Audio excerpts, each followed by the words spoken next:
നിഖിൽ, എന്തായാലും ഇനി അല്പസമയത്തിനകം അർജുൻ ആയങ്കിയെ കോടതിയിൽ ഹാജരാക്കും. കണ്ണൂരിൽ രജിസ്റ്റർ ചെയ്ത കേസിന്റെ നടപടികളാണ് നടക്കുന്നത്. ഋജിഷ, തീർച്ചയായും അല്പസമയത്തിനകം ഇപ്പോൾ കണ്ണൂർ സൈബർ ക്രൈം പോലീസ് സ്റ്റേഷനിലുള്ള അർജുൻ ആയങ്കിയെ പുറത്തിറക്കും. കോടതിയിലേക്ക് കൊണ്ടുപോകുന്ന നടപടികളിലേക്ക് കടന്നിട്ടുണ്ട്. കണ്ണൂർ കോടതിയിലല്ല, പകരം കൂത്തുപറമ്പ് കോടതിയിലാണ്. അവിടെ ഇന്ന് മജിസ്ട്രേറ്റ് ഇല്ലാത്തതിനാൽ കൂത്തുപറമ്പ് കോടതിയിൽ ഹാജരാക്കും എന്നുള്ളതാണ് നമ്മൾ ഇപ്പോൾ മനസ്സിലാക്കുന്നത്. അങ്ങനെയെങ്കിൽ അല്പസമയത്തിനകം അർജുൻ ആയങ്കിയുമായി പോലീസ് സംഘം കൂത്തുപറമ്പിലേക്ക് പുറപ്പെടും. അവിടെ നിന്ന് ഈ പ്രത്യേകിച്ചും കണ്ണൂരിൽ ഇപ്പോൾ രജിസ്റ്റർ ചെയ്തിട്ടുള്ള case Kannur DCC president Martin George നൽകിയ പരാതിയിലാണ്. അത് ആഭ്യന്തരമന്ത്രിയെ വെല്ലുവിളിച്ചതും ഒപ്പം തന്നെ അശ്ലീല ഭാഷ ഉപയോഗിച്ചതും ഉൾപ്പെടെയുള്ള കാര്യങ്ങൾ ചൂണ്ടിക്കാണിച്ചുള്ള പരാതിയിലാണ്. ആ പരാതിയിൽ എടുത്തിരിക്കുന്ന കേസ് കലാപം നടത്താനുള്ള ആഹ്വാനം എന്നതുൾപ്പെടെയുള്ള കാര്യങ്ങളുണ്ട്. അതുകൊണ്ട് തന്നെ ഈ കേസിൽ ജാമ്യം ലഭിക്കുമോ എന്നൊരു സംശയം ഈ ചില ആളുകളോട് സംസാരിക്കുമ്പോൾ അങ്ങനെ നിയമപരമായ കാര്യങ്ങളിൽ അങ്ങനെ ഒരു സംശയം ഇപ്പോൾ നിലനിൽക്കുന്നുണ്ട്. ഏതായാലും അല്പസമയത്തിനകം കോടതിയിൽ ഹാജരാക്കും. അതിനുവേണ്ടി അല്പസമയത്തിനകം തന്നെ അവിടെ നിന്ന് പുറപ്പെടും എന്നാണ് മനസ്സിലാക്കുന്നത്. എന്തായാലും കണ്ണൂരിൽ ഒരു പഴുതടച്ച നീക്കമാണ് പോലീസിന്റെ ഭാഗത്ത് നിന്ന് ഇന്ന് പുലർച്ചെയൊക്കെ ഉണ്ടായത്.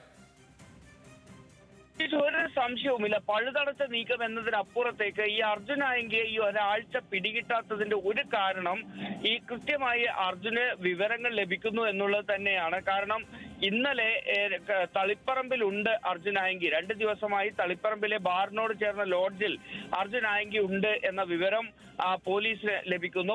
പക്ഷേ പോലീസ് അങ്ങോട്ട് എത്തുന്നതിന് തൊട്ട് മുൻപ് ഒരു ഓട്ടോറിക്ഷയിൽ കയറി അവിടെ നിന്ന് അർജുൻ ആയങ്കി രക്ഷപ്പെടുകയാണ്.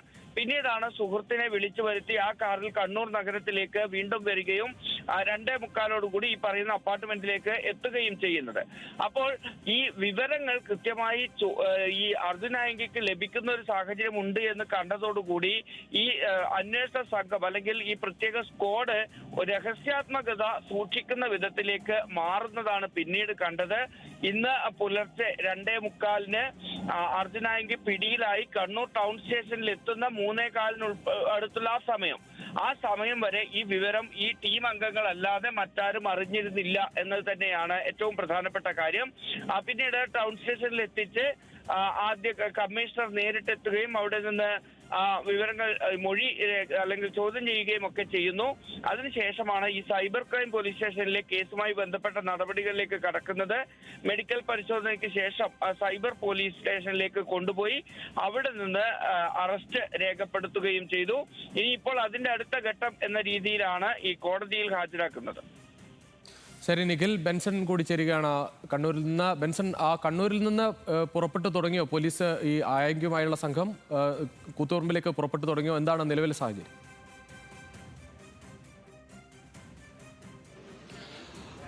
രുചീഷ്, അല്പസമയത്തിനുള്ളിൽ തന്നെ അർജുൻ ആയങ്കിയെ സൈബർ ക്രൈം പോലീസ് സ്റ്റേഷനിൽ നിന്നും കൂത്തുപറമ്പിലെ മജിസ്ട്രേറ്റിന്റെ അടുത്തേക്ക് കൊണ്ടുപോകും. അല്പസമയത്തിനുള്ളിൽ തന്നെ സ്റ്റേഷനിൽ നിന്നും ഇറക്കും എന്നുള്ളതാണ് മനസ്സിലാക്കാൻ സാധിക്കുന്നത്. അതിനായി വാഹനങ്ങൾ സജ്ജീകരിച്ചിട്ടുണ്ട്. വലിയ രീതിയിൽ പോലീസ് സന്നാഹവും ഇവിടെ തടിച്ചു കൂടിയിട്ടുണ്ട്. അല്പസമയത്തിനുള്ളിൽ തന്നെ മജിസ്ട്രേറ്റിന് മുൻപിൽ ഹാജരാക്കും. നമുക്ക് മനസ്സിലാകുന്നതനുസരിച്ചാണെങ്കിൽ ജാമ്യമില്ലാ വകുപ്പുകളാണ് ഇപ്പോൾ നിലവിൽ ഈ കേസുമായി ബന്ധപ്പെട്ട് അർജുൻ ആയങ്കിക്കെതിരെ ചുമത്തിയിട്ടുള്ളത്. കലാപാഹ്വാനത്തിന് ഉൾപ്പെടെയുള്ള വകുപ്പുകൾ ചുമത്തിയാണ് കേസെടുത്തിരിക്കുന്നത് എന്നുള്ളതാണ് മനസ്സിലാക്കുന്നത്. അങ്ങനെയെങ്കിൽ ജാമ്യം ലഭിക്കാനുള്ള സാധ്യത വളരെ കുറവായിരിക്കും.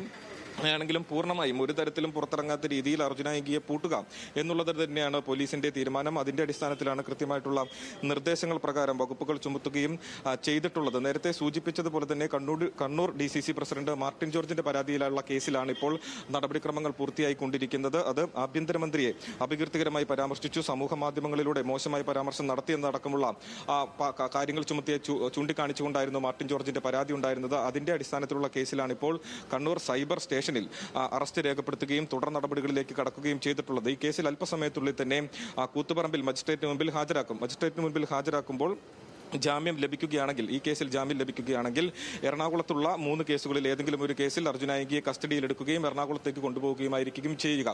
ഇനി ഈ കേസിൽ റിമാൻഡിലാവുകയാണെങ്കിൽ, ജാമ്യം റദ്ദാക്കി റിമാൻഡിലാവുകയാണെങ്കിൽ ട്രാൻസിറ്റ് വാറണ്ട് പുറപ്പെടുവിച്ച് എറണാകുളത്തേക്ക് കൊണ്ടുപോവുകയോ അല്ലാത്ത പക്ഷം കസ്റ്റഡി അപേക്ഷ നൽകുകയോ ചെയ്യും. അങ്ങനെയെങ്കിൽ ഇന്നോ അല്ലെങ്കിൽ തൊട്ടടുത്ത ദിവസങ്ങളിലോ കസ്റ്റഡി അപേക്ഷ നൽകി അർജുൻ ആയങ്കിയെ കസ്റ്റഡിയിൽ സ്വീകരിക്കുകയും എറണാകുളത്തേക്ക് കൊണ്ടുപോവുകയും ചെയ്യും. ആ നിലയിലായിരിക്കും തുടർ നടപടികൾ ഉണ്ടാവുക എന്നുള്ളതാണ് നമുക്ക് മനസ്സിലാക്കാൻ സാധിക്കുന്നത്. എന്ത് തന്നെയാണെങ്കിലും വലിയ പോലീസ് സന്നാഹം ഇപ്പോൾ ഈ കണ്ണൂർ സൈബർ ക്രൈം സ്റ്റേഷന്റെ മുൻപിലുണ്ട്. അർജുനായങ്കിക്ക് വലിയ സുരക്ഷ തന്നെ ഒരുക്കിയിട്ടുണ്ട്. ഏതെങ്കിലും തരത്തിലുള്ള മറ്റു പ്രശ്നങ്ങൾ ഉണ്ടാവാതിരിക്കാൻ വേണ്ടിയാണ് ഇത്തരത്തിൽ സുരക്ഷ ഒരുക്കിയിട്ടുള്ളത്. കമ്മീഷണർ ഉൾപ്പെടെയുള്ള ആളുകൾ ഇവിടേക്ക് എത്തിച്ചേരുകയും അല്പസമയത്തിനുള്ളിൽ മജിസ്ട്രേറ്റ് മുമ്പിൽ ഹാജരാക്കാൻ അർജുനായങ്കിയെ ഇവിടെ നിന്ന് പുറത്തേക്ക് ഇറക്കുകയും ചെയ്യും. രുജീഷ്.